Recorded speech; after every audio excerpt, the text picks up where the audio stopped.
earlier, we spoke with Congressman Bryan Steil. We've been talking about it through the show, Republican from Wisconsin and an industry ally who chairs a House subcommittee on crypto. Here's what he said about how Crypto Week is going to play out. I think what we're going to see is three major pieces of legislation move across the House floor later this week.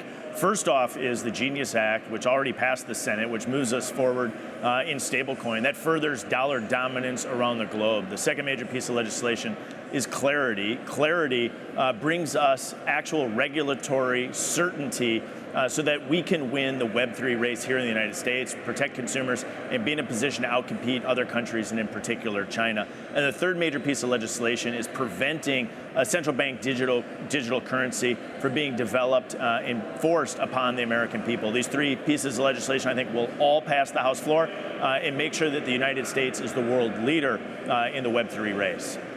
Congressman, I kind of want to take a step back. We'll talk about these pieces of legislation in detail in just a minute.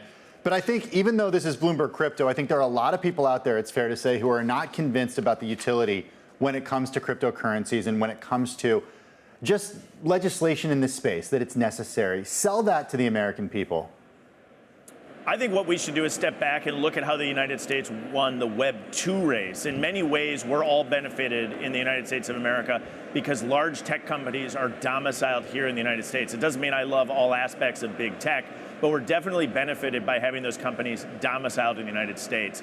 As we look out and see the coming of Web3, really with a fundamental principle in blockchain technology, we need to make sure that we have the rules of the road here as this new technology is coming online. Further, what we're currently operating in is not no regulation. What we're currently operating in is poor regulation designed for a previous era. And so what we saw with Chairman Gensler as chair of the SEC under the Biden administration was regulatory action and enforcement actions that were driving forward policy.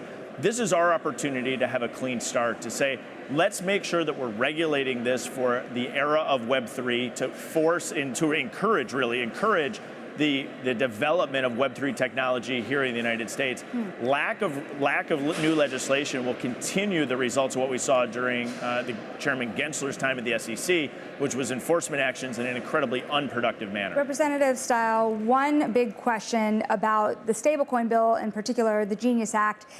We spoke recently to Treasury Secretary Scott Bessent, who highlighted the ability of stablecoins to be large buyers of U.S. Treasuries. And while on the positive end of that spectrum, that would mean you have another buyer of U.S. Treasuries while the U.S. debt load is as large as it is. The risk here is that the stablecoin industry, critics would say, could become too big to fail. How do you protect that industry from becoming so large that it could require a bailout someday?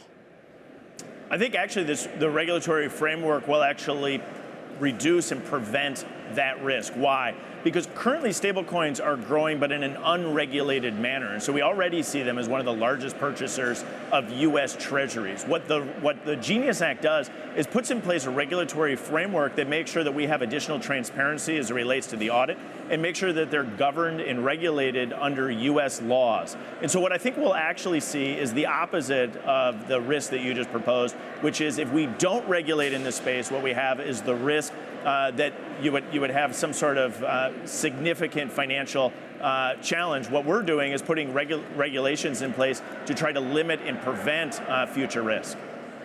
Congressman, let's talk conflicts of interest and what these bills do in order to prevent conflicts of interest, not just in the executive branch, but also with members of Congress. What would you say to critics who say, wait a second, we're seeing a lot of people in Washington get wealthy when it comes to crypto?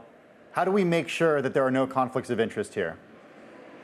This bill does put in place a new conflict of interest regulation on federal executive workers. But what this bill really does is put in place a regulatory framework across the board that protects consumers and puts the United States in a position of leadership in the crypto space and the Web3 technology. And so there's always conversations on Capitol Hill about ways that we can improve the ethics framework here on Capitol Hill. I'm involved in that conversation. I think we could do more as it relates to members of Congress.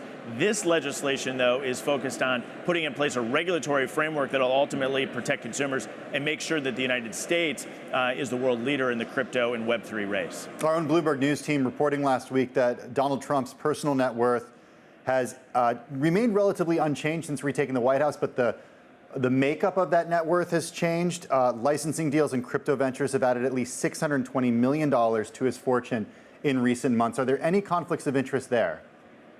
Well, I think you see as a president that's engaged in this space. I think that stands in stark contrast to when President Biden was in the White House and Gary Gensler was engaged in enforcement actions against the crypto industry.